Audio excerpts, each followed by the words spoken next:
What is up, dudes and dudettes? It's Tony Lane here on the Dude Network, and man, oh man, do we have a fun one here for you. This dude is not only larger in life, his personality is one too, like that, and we got the garage beer flowing, we got the good times rolling. We're missing Damon. We wish he was with us here, but he's with us in spirit as we got Keith Goon Conlin, an absolute stud. Played for the Colts for a little bit, was a stud on a undefeated 1995 Penn State Nittany Lion team under legendary Joe Paterno, one of the tackles. We're excited to dive in with him as we're going to talk beer, food, football, sports, dude stuff. Let's go.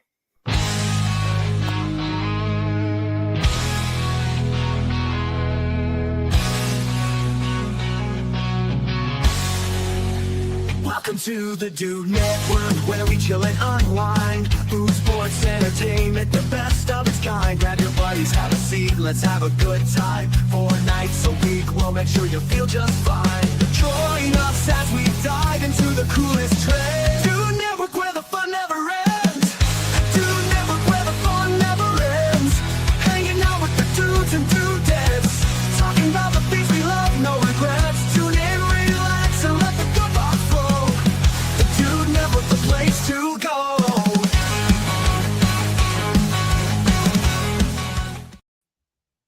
Yo, John, cheers, brother. What's up, everybody? Happy semi-retirement. Well, I'll say it. That's what everybody's been saying to me. It's hilarious. Yeah. I'll tell you, it's a little weird. It is a little weird, but that will set in. We got all kinds of time to watch the adjustment as Johnsy's adventure to the East Coast is officially underway. We are not scared to death. We are totally fine. We're good.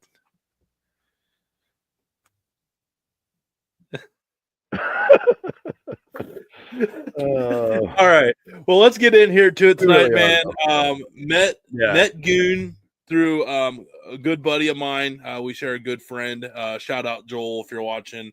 And as soon as I hung out with this dude, him and I were just like, boom. We were saying the same beach, same time of year because we don't like crowds. We both like football. Next thing you know, man, hours went by. This guy is amazing, and really excited to introduce him here to everybody on the Dude Network because you've seen him on one of the videos, but I'm going to do some more stuff in the Penn State State College area, and this guy knows it better than anybody. Goon is just an absolute legend within State College. Like, people were commenting on the video like, oh my God, it's Goon, like crazy. This guy's awesome.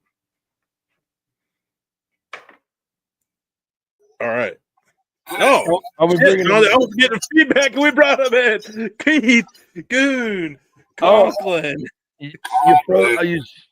Conlin. Why are you saying Conlin? Shit, that's my bad. I just call him Goon. It's easier. It's actually, dude, you're right. I'm one of the 8 kids, and we're all named with a K and C, so I've been called every K and C name known to man, so it's all good. Man. Well, I should know by now. So my apologies. But anyway, what I was going to say is that to introduce you, I wanted to make sure that he is known as not just some slapdick that participated on the 1995 undefeated Penn State football team. He was a starter. Is that right? Yeah. We 1994 went undefeated, won the Rose Bowl. We weren't allowed to play for a national title because we were locked into the Big Ten going to the Rose Bowl, and Nebraska was locked into the Orange Bowl. So the powers that be, I don't know how or why it was like that, but thank God we have what we have now in the college football playoff. Kudos to your Buckeyes this year. Very good, very nice win for you guys. But yeah, I wish we had something like that back in the day because we were pretty damn good and we never got a chance. We didn't even have a chance. I mean, I'd rather lose by 100 points than not have a shot to win it at all. Oh, right. Absolutely. That's how I've always felt about losing. I would rather lose by 20 than lose by 1. Like, yeah, 100%. Yep. So there are a lot of Nebraska fans that do watch the show. Sure. Anything you would like to say to them quickly? Dude, I know a couple of the guys from out there, and I just say, hey, you guys did what you had to do. You won all of your ball games. It was just the politics that got involved, and that's the bullshit that we had to deal with back in the day. Again, I'm glad and I'm happy that it's fixed now to a certain point. I mean, you at least have a chance to get in there. I have no ill regards towards Nebraska people or Nebraska fans and players and coaches because I have some friends that work out there, coach out there. I mean, I played here with Matt Rule. So, I don't have any angst towards them. I say it like this. The best way I've heard it explained, and it was, God rest his soul, John Feinstein wrote this article back in January 95, right after the Rose Bowl. John Feinstein died last week. He was the author of the Indiana Bobby Knight Season on the Brink, a lot of stuff. So, and the punch about Rudy Tomjanovich and Kermit. I believe so. Yeah, he did a lot of that type of stuff. Yeah, so Feinstein wrote an article for his magazine called Inside Sport, I think it was called. I believe he started a Sports Illustrated competitor, and he made a comment on there. And it was around the time, I believe it was Arkansas was winning national titles in basketball. And I believe they played UCLA. And but whatever. But he said the easiest way to explain how they did college football ranking was you played the whole season in a tournament, and then whoever wins the 2 games on Saturday night, they get to go home, and then they get to vote to see who would win the game on Monday. Hmm.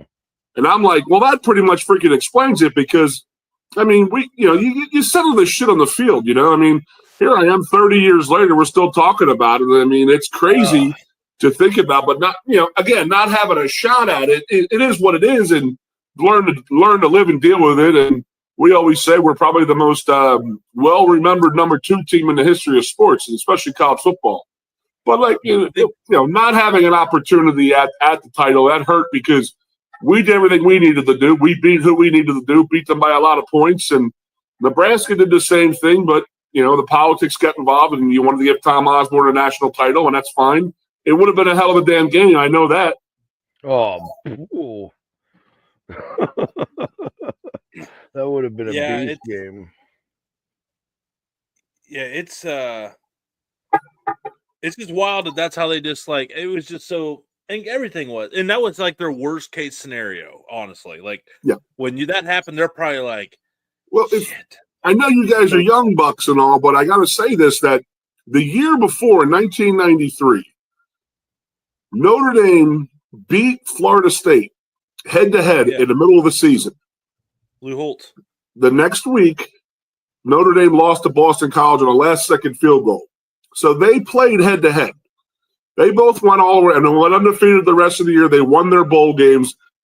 Even though Notre Dame beat Florida State head-to-head, they still gave the national title to Florida State. Think about that. I mean, this is what I said. The politics got involved because Bobby Bowden had not had a title in his career up till then.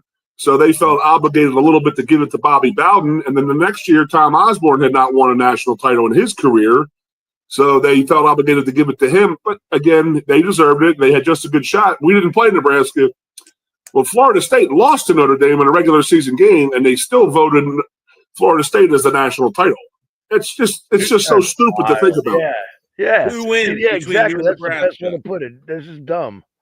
You and Nebraska go head-to-head in 94. How does that end? In 94, they're not going to compete with our offense. And our defense was a little bit suspect at times, but they wouldn't be able to stop our offense. And, how you beat a option team, which they were a one-faceted team, and that was a unbelievably powerful run game, an unreal run game. So the way you beat them, you got to get up on them 20 and 22, get up on them early, get them out of their comfort zone, and have them force them to throw the ball.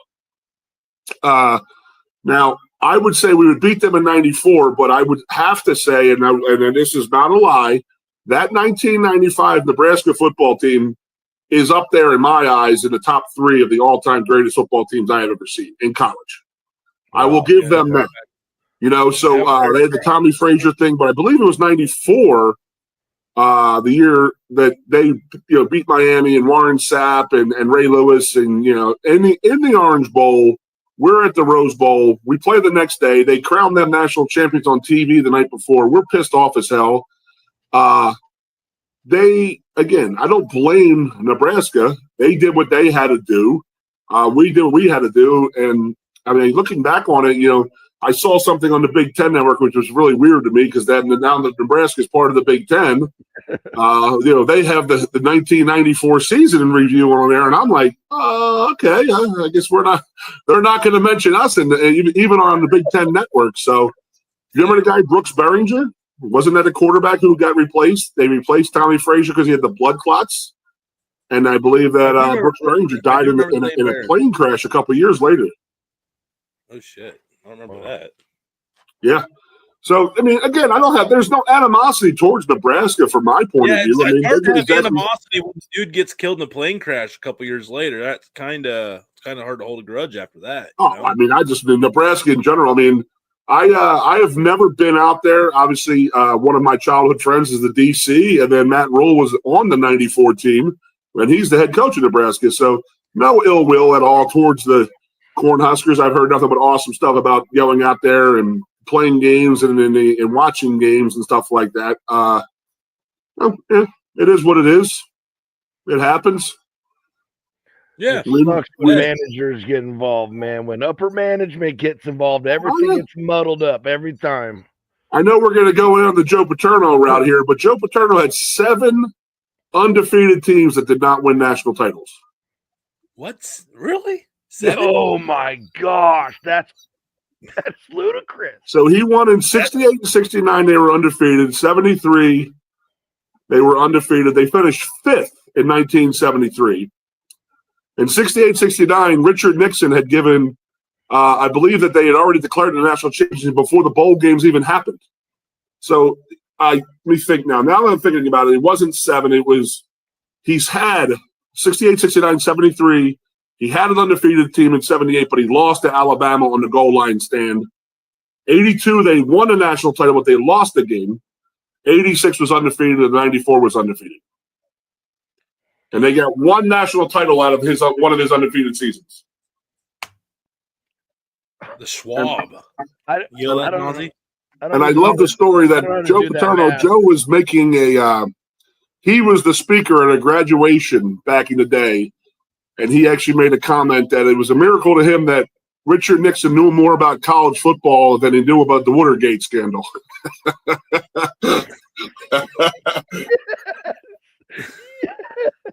Because Nixon went to, I believe, I think it was Oklahoma and Arkansas, I think, in like 68 or 69. And he had a national championship trophy, and he gave it to it was Texas. Sorry, it was Texas. He gave it to Texas after the game. This is before the bowl game was even played. And they were declared national champions. So it was just one of those weird things. That just 10-4. None of that adds up. So upper management, baby, upper management. Oh, that's my awesome. Gosh, that's wild. Joe Paterno. All right, yes, sir. A legend of legend. True or false? He shit his pants during a game. Well, it wasn't on the field. He got into the locker room, and then he messed up a little bit while in there, I think. It was bad. I mean, we've all been there, and I can't imagine having to do it in front of 110,000 people at the shoe. The story is because I was actually I had come back to school in 2005, and I came back and got my master's degree. So I was working with the football program for 3 years, and I was on the field. And I'm looking over and I said, why the hell is the old man running onto the field right now? And so I guess the story is that Joe historically always ate 2 stadium hot dogs before every football game. And I guess that they were a little undercooked this time, and it did not agree. He got the food poisoning, the whole thing, and ran across the field. And, it was obviously a very, very embarrassing moment for him and all that stuff. And it is what it is, because we've all been there. We've definitely done it. I mean, people. I mean, I don't think I've ever done it in front of 100,000 people. I don't think I can say I've been there. No, I mean, there's definitely and on national TV in the middle in the first quarter. So yeah, he was sick as hell. He stayed in the locker room for a little bit. He had to get He had to get an IV and everything. Man, he was all banged up. That's a shitty situation. It's a very shitty situation. And the fact that he came out in a different color pants was the weird part. Right. When he came running out with another pair of drawers on, and that's when you were like, oh, poor Joe. But hey, so okay, last on this. Is it possible, and are you going to proclaim this is your opportunity? We got a lot of Ohio State fans that tune in here. Oh, boy. Here we go. Are you claiming sabotage at the Horseshoe? Nah. On the undercooked? Okay, damn it. Nah, I don't think I wouldn't go that far. I mean, it was, I figure it's 3 hours before the game. You grabbed a couple dogs that may have, I mean, it's not uncommon. I mean, they may have not been ready to be served, and the manager who got him may have just grabbed the wrong two, and is what it is. I don't think it was like that. I hope it wouldn't be like that, honestly, but you heard it here first. I would say it was just a bad choice of hot dogs. I mean, let's just say I don't think he went to the shoe the next time and ordered hot dogs. I mean, I think we can all read between the lines right there, everybody. We can all read between the lines, and we know exactly what Goon's saying. It is what it is. So, I mean, I know you're going to ask me my favorite Joe Paterno story, and I got to tell you this one. This is my favorite. So, I'm one of three brothers to play. Yeah, we're not used to the Joe Paterno stuff. This is a good look. It's all good. I'm one of three brothers to play here from outside the Philadelphia area. He played in the Philadelphia Catholic League. My brother played. Joe came to my house in 1983 to recruit my older brother. And I'm a 9-year-old little asshole running around trying to get his autograph, this, that, all that stuff. So the way I say it, and the way my father would say it, God rest my dad's soul, is that we were Eagle fans. And then when the time Joe Paterno left, we were Penn State fans. Because my dad wanted to hear one thing come out of Joe Paterno's mouth. And it says, you're going to take care of your son like he's mine while he's away. Just so you know that. He told my dad that, shook his hand, and my dad took that as that's an honor thing, and that's all he wanted to hear. So, like I said, I was a little shit 9-year-old running around trying to pilfer Joe for autographs because I was going to sell him and this and that the next day. Yeah. So I'm having him sign every freaking thing possible. So this is not a lie. No shit. He looks at me in the last autograph and he says, listen, kid, I'm going to tell you this much right now. I'll sign this one autograph for you, the last one. But he goes, I'm coming back in 10 years for your autograph. And you were like, oh, that's great. Oh, how funny, But, I mean, I'm about a 6'4" 9-year-old. So I guess he had a pretty good idea that I was going to be, I might be okay. So I'm telling you, he comes to my house in 1991. I opened the living room, the front door to the house. Joe walks in. It was a rainy night in January or February. And I take off his jacket, and he turns around and looks at me and puts his hand out, and he goes, I'm here for my autograph. And then not one person had remembered what he had said. And at that moment, we all remembered what he said then. And we were all like, holy shit, that's unbelievable. And that's they always say that you recruit the family, you recruit the mom, you recruit the dad, and Joe was a master at that for sure. No doubt about it. He goes, like I said, he told my father and mother he would take care of us as his own, raise us, turn us into men. I hope he did that. We all, we're all still alive. We're all still around. So I guess he did a pretty good job. Hell yeah, dude. That's awesome. But you know what though? You don't have teams as good as he had if you weren't a killer at recruiting. And that's like some of the stuff like you hear about Bobby Knight, you know what I mean? Like everyone forgets that Bobby Knight, he pissed off Isaiah Thomas's brother on an Indiana recruiting trip. And Isaiah Thomas's brother like squared up on me. He said, I want to come outside, Bobby. I want to whoop your ass. And Bobby's like, all right, let's go outside. And then that's when his mom was like, you're playing for Bobby Knight. Yep. So it's just cool to hear stories like that, man. It's just different back then. It was like recruiting. You built relationships. Yeah. You didn't just throw money at the situation like they seem to be doing now. John D, what do you got? Bad timing, Tony. Bad timing. Oh, come on, man. You got to be quick. You got to be ready. No. What's going on, man? Nothing for the kid. We'll switch to food. What's your favorite thing to eat? There we go. Pivot. We've already covered everything I know about college football from back then. Yeah, Johnsy gets a little bit left in the weeds sometimes. That's on. Oh, it doesn't register. He's getting there. Was not into sports back then. I played guitar and skateboarded. That's it. So I missed a lot, playing a lot of catch up. Well, I mean, I can't wait for you to get up here this fall because I'm going to show you what I fell in love with in 1983 when my brother got here, and that's the tailgating. Yeah, absolutely love it. There's nothing more I like to do in this whole world. If I was to die tomorrow, I have told my wife my party is a tailgate. My going away party. You know, get a couple of kegs, lower me into the ground, turn the music up, and enjoy it, man.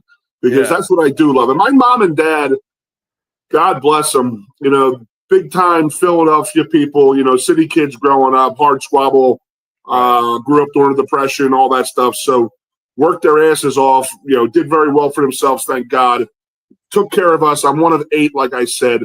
So they get up to Penn State here in 1983, and they get into this tailgate culture, you know, and it's just the fucking way of life here, man. Yeah. I mean, it's absolutely amazing. I sent a video earlier of my setup right now, and we have a football Letterman's lot. There's 125 spots in there, first come, first serve. So I'm, you know, as soon as that gate is open, my car is going in there, and that's every week. If it's an 8 o'clock game, we're there at 7 o'clock in the morning. If it's a fucking noon game, I'm there at 7 o'clock in the morning. But and there's no other way around it.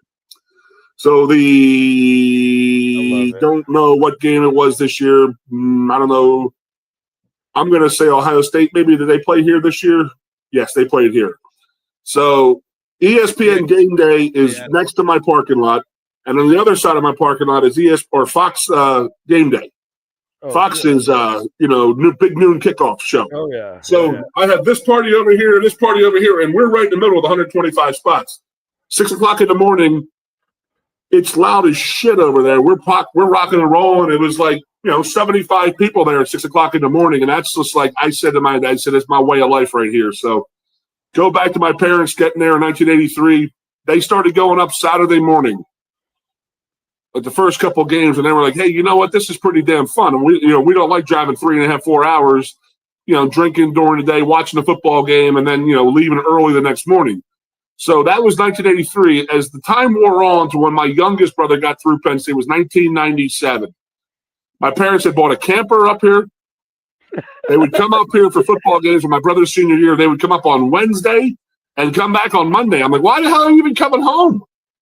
You know, and that's how much they loved it up here. They loved getting up here to the State College, Center County area, loved doing the tailgates and all that stuff. And they were epic, you know. So I know we talked about, you know, Taylor ham and pork roll and stuff like that. The Conlin family definitely introduced a lot of that stuff, specifically pork roll, to a lot of the non-Philadelphia, South Jersey people. So we have it as a staple of my morning tailgate. It's a breakfast meal. I have the scrapple going. I got the big flat top growing. I got the eggs. I got the scrapple. I got the bacon. We have a butcher down the road that my tailgate partner, Bob. He makes this guy. He gets the thickest cut bacon I've ever seen in my life, man. It's like a triple thick. It's almost like a steak, for God's sakes. Yeah. So you know, is the flat top not the greatest invention in the world just to cook bacon? Yes. Sorry, that was for the thick cut. Bacon on a flat top is just perfect, man. It's like you're at an old diner in Philadelphia growing up, man. Absolutely love it. Yeah. Have you tried the beef bacon? What's that? Have you tried beef bacon yet? I'll try it. Oh, dude. How's that happening? They cure the what cut? It's brisket. They cure the brisket. Wow. Yeah, it's like brisket beef bacon, man. It is. I got a buddy who's coming up here from the thing called the Dude Network. He's coming to a tailgate this year, so maybe we have to break that out a little bit. Yeah. Well, you know, if you want to win, we need a little Ohio farm action in there. Now we talked about this. There's no open flames at the tailgates here, so we gotta pivot a little bit. We gotta figure out. I got electric smokers. Okay. No, so we might be cheating a little bit and making this stuff the day before. What's that? We use pellets all the time. Okay. Yeah. I mean, honestly, we can do whatever we gotta do. Give me a hot plate and a tote of water. We'll bring the brisket and all that. All you gotta do is just reheat it and sous vide it. It'll be ready to rock and roll, man. We can still have that all natural smoke flavor right there at the tailgate. We'll be the only ones around. Game day crew will come over to us, and we're gonna be like, "Nope, sorry, not for you."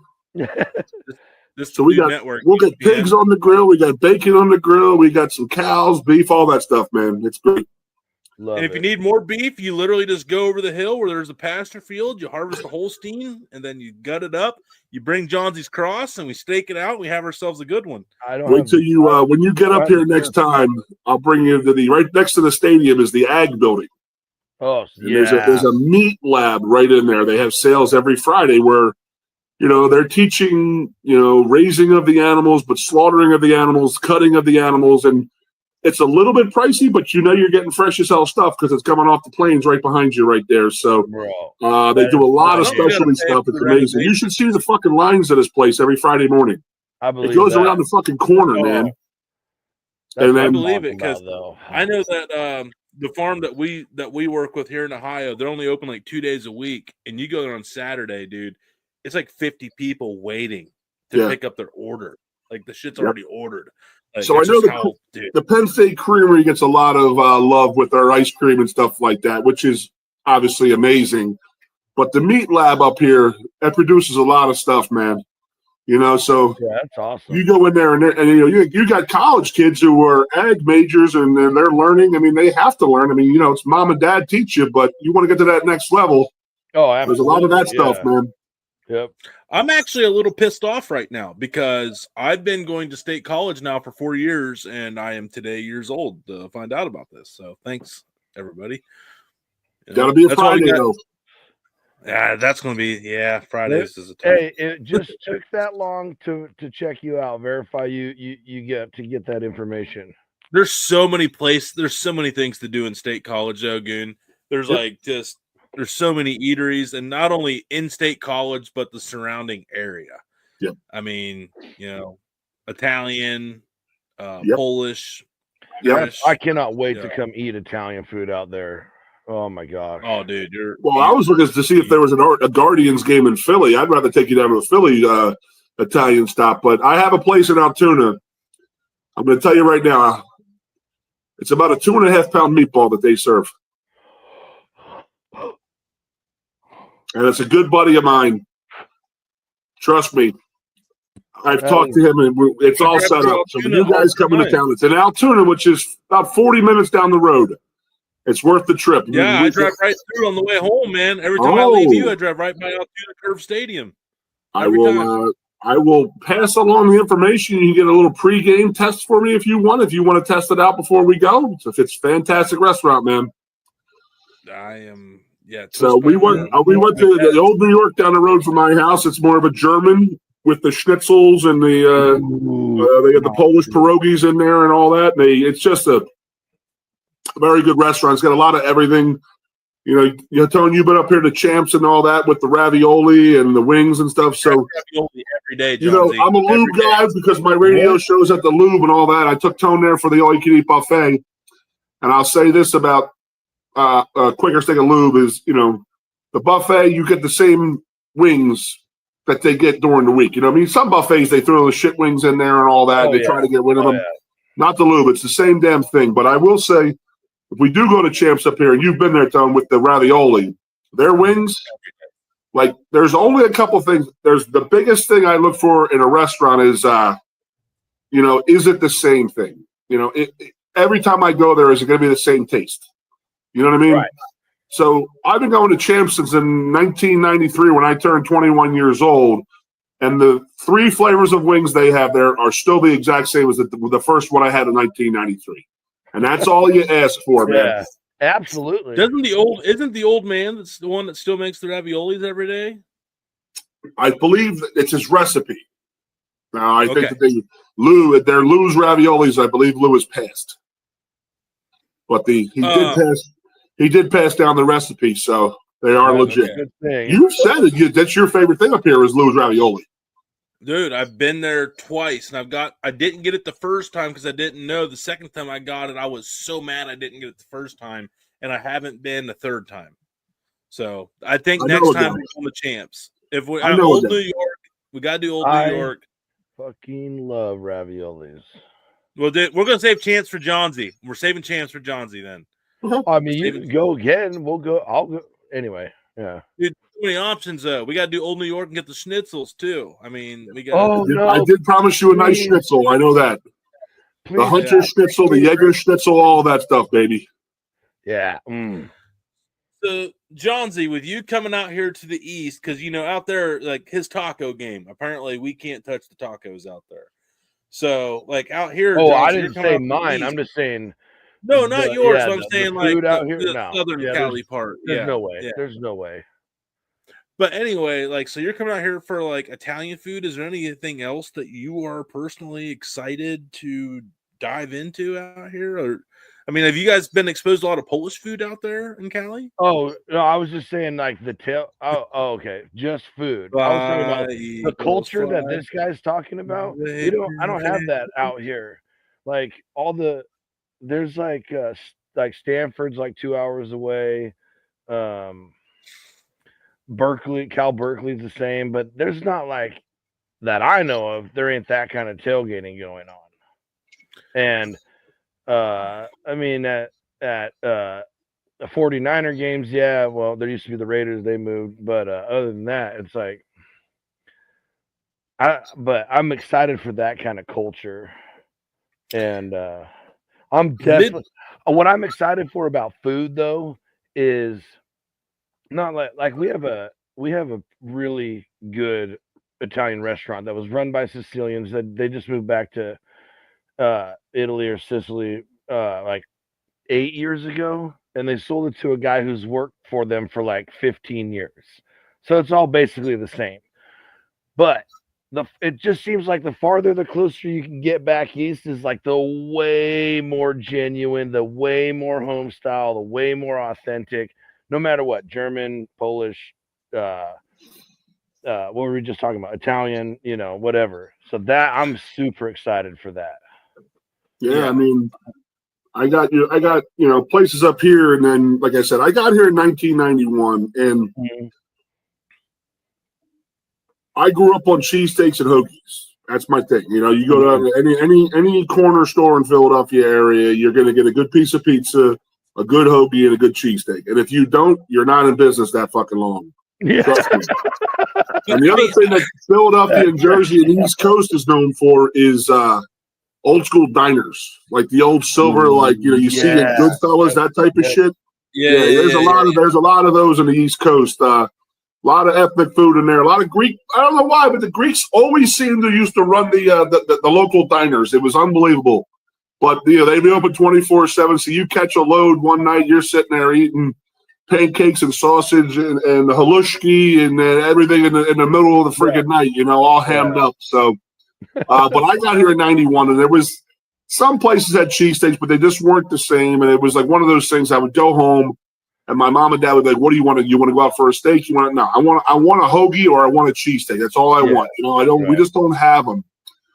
And they have really, really, really upped the game around here in regards to the Philadelphia cheesesteaks. Well, I don't have to say Philadelphia cheese; it's redundant. The cheesesteaks and hoagies. Right.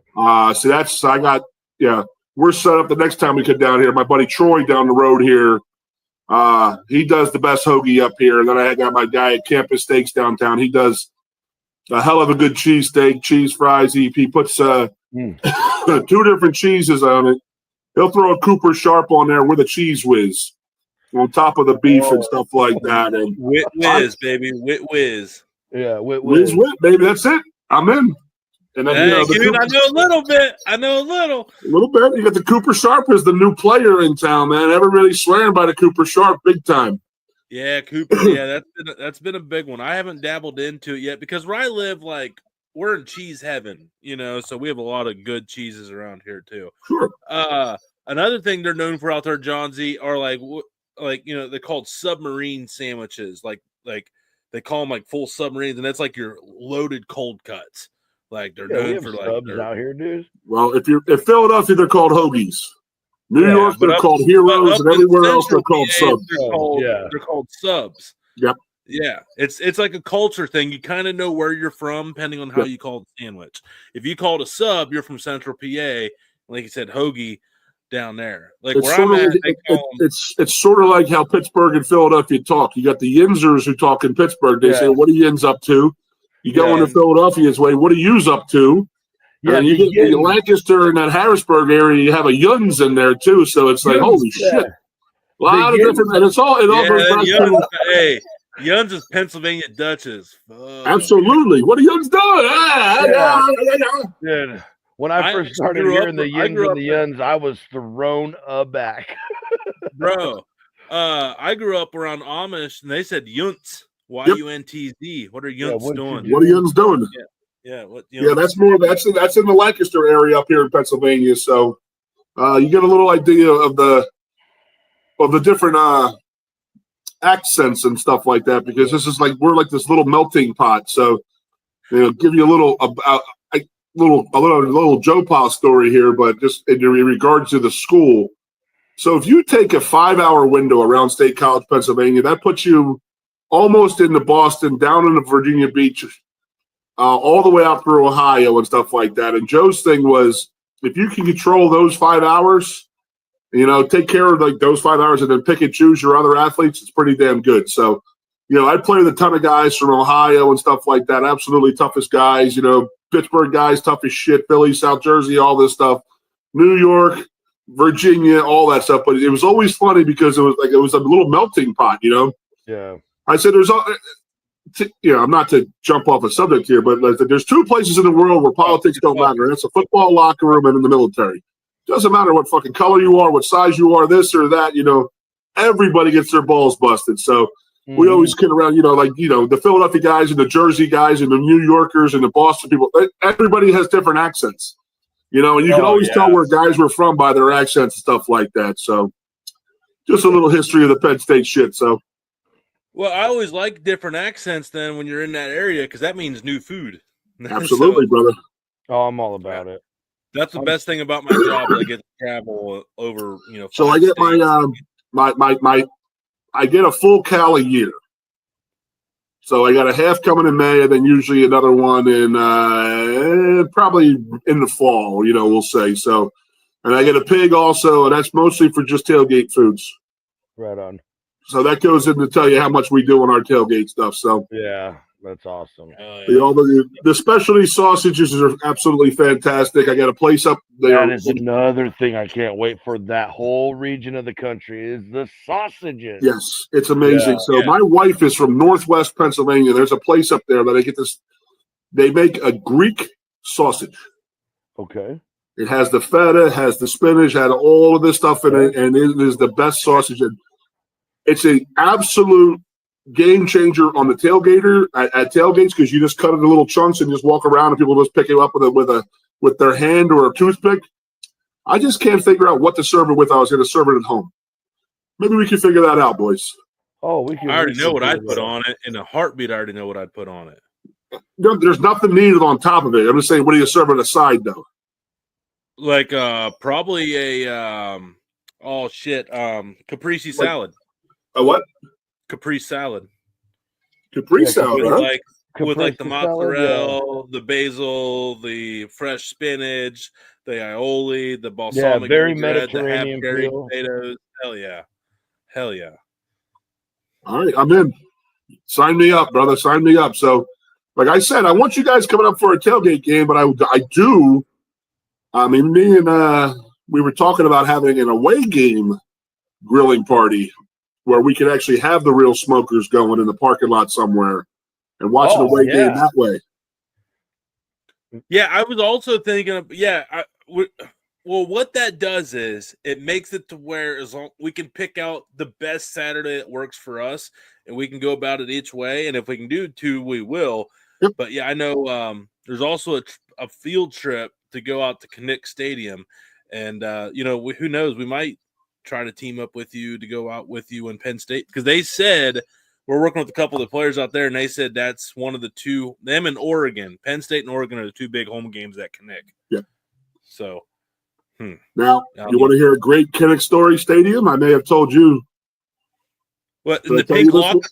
In the pink locker room? No. That was, dude, that was such bullshit. I mean, you heard about it, and as a player, you walk in there, and I'm telling you, it's not the locker room. It's the fucking lockers. It's the toilets. It's the sinks. It's the everything in there. The tiles, the floor, everything is pink. John, did you know that? No. Yeah, Iowa, like when you go to visitor, it's like all pink, and they did that for the visitors. So every visitor has to like trade it. So the former head coach Hayden Fry, he was like a psychology major. Midwest football's different, Johnsy. They said that the Hayden Fry was the former head coach there for a long, long time. That he was a psychiatry major, and he said that the pink would make the opponents more docile. Is what the understanding was. And I'm going to tell you right now, all it did was fucking piss you off as a player. That's what I was going to say, yeah. Absolutely just pissed you off. And you walk out in the field like, what is this shit, you know?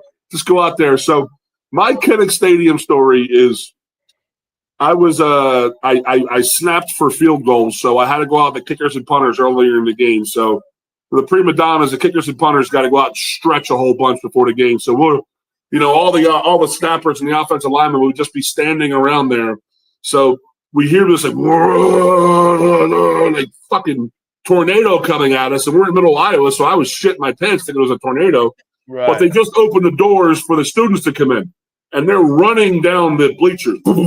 There's like thousands of kids just running down these bleachers, and you just hear it, and you're like, Jesus Christ. So we're standing there, and there's like 5 or 6 of us football players and a coach in 1995, and this object just lands at our feet. And I'm like, what the fuck is that? Somebody cut a head off a pig and threw the fucker onto the field. And we're sitting there. It's like there's like 6 guys in a huddle, and we're kicking it. We're like, what the hell is that? What is that? It's a fucking pig's head, man. And it was like the coaches they tell a manager to run out there to grab it and get it the hell out of there. And we're like, honest to God, I think I like blacked it out because I don't remember if it was like a grilled or just like a severed, like they just killed it for the head, because I don't know if it was cooked or not. But it was like, what the hell is that thing? And it's like, oh, these guys are crazy. And I'm like, yeah, we just got hit by a freaking pig's head, dude. They godfathered you guys. Dude, that was pretty good. They out-Phillied nice with the Godfather. That's wild, dude. Dude, we were sitting there and we were like, whoa, these guys this is crazy.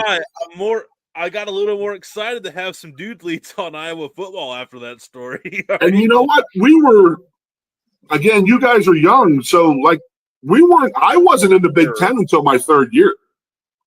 Oh, so you got to remember, I was an independent for the first 2 years. And, going to Kinnick, going to Michigan Stadium, going to Ohio State, that was all first times for us, in my 3 years. I didn't realize that you did that That's cool that you got to do both, because that means you got to play in a lot of stadiums that a lot of guys didn't. Yeah, we did. The people asked me what would be the coolest stadium, and I would say we played at BYU in 1992. Wow. Got our absolute asses kicked, but I was like, it was a pretty damn good. It was a pretty stadium. That was a really nice stadium. 92. That wouldn't have been Detmer. He was not there in 92. He played at Penn State against us in 91, and we won by like 30. So, any gamblers on this in this crew here? So you'll find this story absolutely hilarious. Parlay. So in 1991, I'm a true freshman. I'm redshirt, and I had shoulder surgery 2 times my freshman year, so I wasn't playing.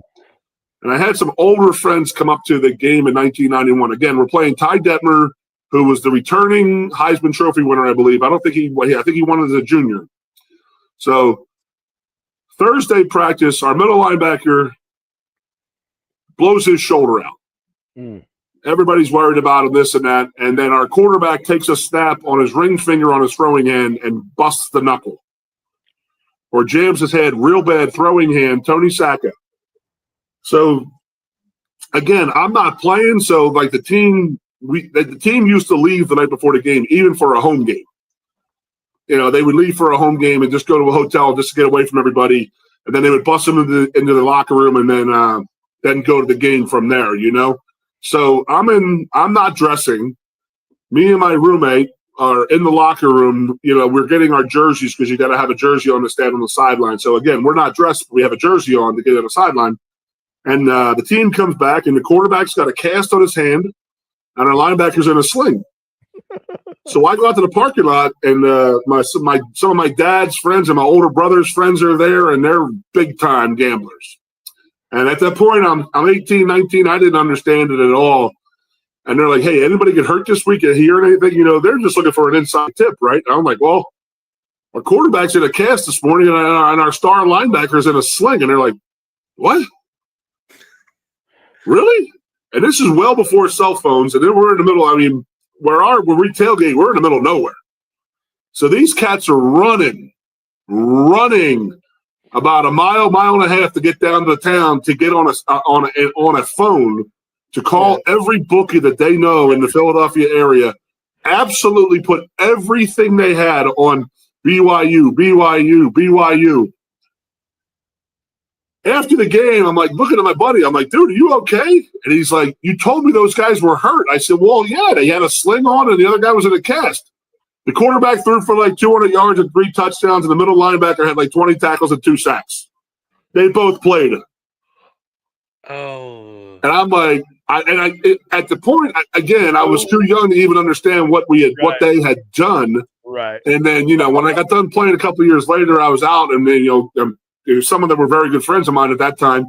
And the one guy was like, "Do you know how far and how long it took me to come out of that debt?"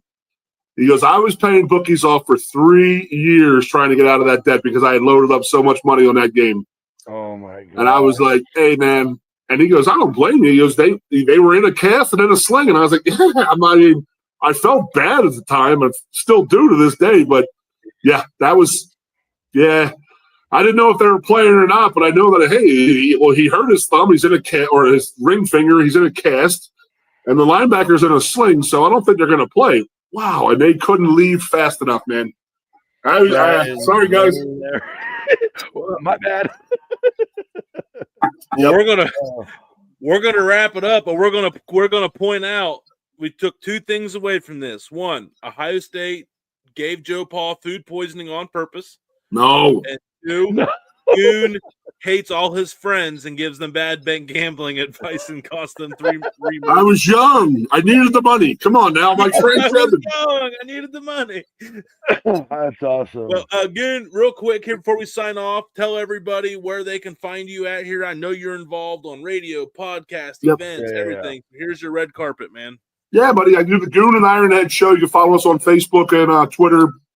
It's live Tuesday, Thursday, 2 to 4 from here at State College. I go the Goon and Ironhead show. My partner in crime is Jeff Ironhead Byers. He's the voice of the Penn State Nittany Lions wrestling team, which is pretty damn good.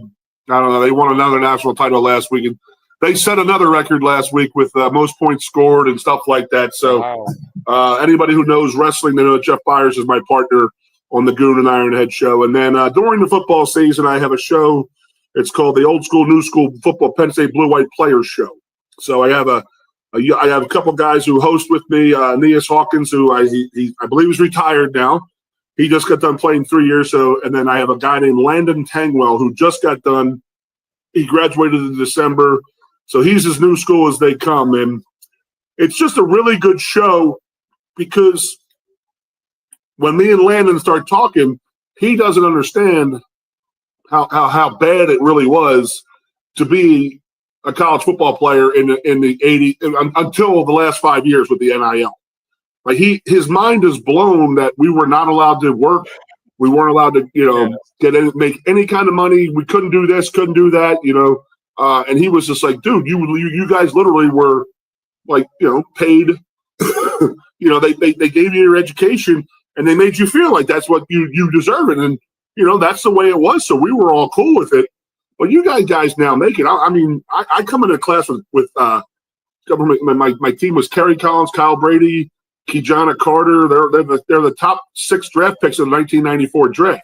What the hell would they have made in 1994 on just the NIL deals and stuff like that? So looking back on it, it does suck that we didn't get anything. But again, we didn't know any better. You know what I mean? Right. So, but it's a very good. It's a good show when me and Landon start talking because his mind gets blown about how little we did get and what we had to give, versus my mind gets blown because I find out what they get, and I'm like, are you fucking kidding me? Like, they're talking about like their monthly stipends, and I'm like, what the fuck? Are you serious? Is this for real? And he's like, oh yeah, everybody gets that on scholarship, and I'm like, hey, you're talking $60K a year before NIL stuff, and then now we're talking about profit sharing here. We're talking about, they're going to split $20 million amongst the football program next year. That's the way Penn State's going to do it. Amongst all the scholarship players in football and basketball, you're splitting that money. And that's money. Do I look back on it and say, did we make this game? We made it easier for this to happen? I mean, we didn't get shit. I was part of that, the Sega amount of money just to play football in college. I know that was the thing, but then again, you didn't know any better, so that's the way it was. Right. I always, the Ed O'Bannon lawsuit versus Sega Genesis, when they were using our name, image, and like this. So, like when you played Penn State in 1994, the left tackle was number 53. He was 6'8", 315 pounds. So who could that be? I wonder who that is, So that's what they were doing. And the guy was a brown-haired white dude, and you're like, wow, I wonder who that is, and it's number 53. So they used that stuff, and the colleges were giving it to the Sony and PlayStation and stuff like that. They were using that type of stuff, and we weren't getting a penny out of it, And they used that because they used us. The '94 Penn State team was considered an all-time team. So any year they released a new game, they still had the Penn State '94 team on there. So when they made their lawsuit, the Ed O'Bannon lawsuit, I think I got a check for like $350. So that's a little different than the $20 billion these kids are getting now. Yeah, hey. A win's a win. A win's a win. But you know what? And people ask me all the time about the injuries and stuff like that, and not get any money, and would you do it again? And I would say, in a fucking heartbeat, we'd all do it again. That's how much we love the game. So, well, it's a win-win. Any win is a win, and it's always a win whenever we got someone cool like you on Goon. Absolutely loved having you on here, man. I know we got to cut this off. This next thing you know, this is one of those 3-hour shows, and so it just means we got to get you back on again. We're going to definitely see you on the Dude Network doing some Dude destinations with yours truly, and then Johnsy down the road, hopefully, too. And we're going to try out a bunch of cool eateries, so everybody stay tuned on the Dude Network to also see Goon, but also turn into the new school, old school, same school podcast and the Ironhead and Goon Show. You can also catch live if you're in the State College area at the Quaker Steak and Lube from 2 to 4 p.m. Eastern. And then you finish the show up and you have your buffet wing night right then and there. Yeah, bada boom. Wing night. All you can eat wing night too. Yeah, hell yeah. Free money. Absolutely. All right, everybody. Thank you guys. We'll be back tomorrow night, 9 o'clock, Saturday night. That is Eastern time, right here on the Dude Network. Head over to the dudenetwork.com recipe page coming soon. We'll see you next time. Let's